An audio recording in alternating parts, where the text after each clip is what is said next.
છેલ્લા ઘણા સમયથી શિયાળુ પાક માટે ખેડૂતોને યુરિયા ખાતરની જરૂરિયાત હોય ત્યારે ખાતર ન મળવાથી ફરિયાદો મળી રહી છે। ત્યારે હળવદના નર્મદા ખેડૂત સહાય કેન્દ્ર પર ખેડૂતોએ ખાતર નહીં આપતા હોવાનો ખેડૂતોએ આક્ષેપ કર્યા હતા। ખેડૂતોને જરૂરિયાત પ્રમાણે યુરિયા બેગ આપવામાં નથી આવતી તેમજ સાથે અન્ય નેનો તેમજ અન્ય ખાતર પધરાવી દેવામાં આવે છે। ખેડૂતોને ના છૂટકે લેવું પડે છે। ત્યારે આજે વહેલી સવારથી લાઇનમાં ઊભેલા ખેડૂતોએ હોબાળો મચાવ્યો હતો। હળવદમાં નર્મદા ખેડૂત સહાય કેન્દ્ર પર 2 કલાકથી વધુ સમયથી લાઇનમાં ઊભા રહેવા છતાં પણ ખાતર પૂરતું આપવામાં આવતું નથી તેમજ બારોબાર ખાતર વેચાણ કરવામાં આવતું હોય ત્યારે બિલ વગર ભરી દેવામાં આવતું હોય તેવું પણ ખેડૂતો દ્વારા આક્ષેપ કરવામાં આવ્યો હતો। ત્યારે હળવદમાં ખેડૂતો રોષે ભરાયા હતા અને કેન્દ્ર પર હોબાળો મચાવ્યો હતો।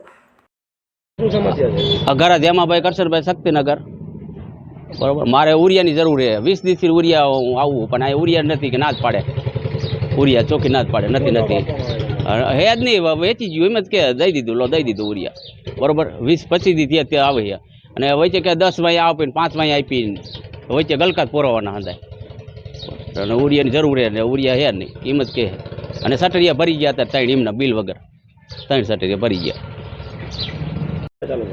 મારું નામ અનિલભાઈ આવડભાઈ ગઢવી, સરમડા મારું ગામ છે હળવદ તાલુકાનું। અહીંયાનો હું ખેડૂત છું। 50 વીઘા જેવી મારી પાસે જમીન છે, બીજી અન્ય જમીન હું ભાડેથી રાખું છું। અહીંયા 9 વાગ્યાથી અમે લાઇનમાં ઊભા છીએ। પાછળ ગાડીના ટ્રક આવ્યા છે જેમાં એ લોકો રહ્યા બીજા સીધા જ સટરિયા ત્યાંથી ભરી દે છે। અમને એમ કહે છે કે અમારી પાસે સ્ટોક નથી, અમને એમ કહે છે કે બિલ ફાડી શકીએ નહીં અમે। એની અંદર પાછા એ લોકો અમને 500 રૂપિયા પાછળ બીજા 500ના બીજા જે નકામની વસ્તુ હોય એ પણ અમને અહીંથી સાથે આપે છે ખેડૂત લોકોને। અમને ખબર નથી પડતી એટલે અમારો આ લાભ ઉઠાવે છે અને એમના મળતિયાઓને ખાતર જ્યારે જોઈએ ત્યારે એમને 50 થેલી 100 થેલી મજા આવે એટલું એ લોકો ખાતર આપી દે છે। જ્યારે અમે આવીએ ત્યારે અમારી યારે ઉગ્રતા થઈને વાત કરે છે અમારી યારે।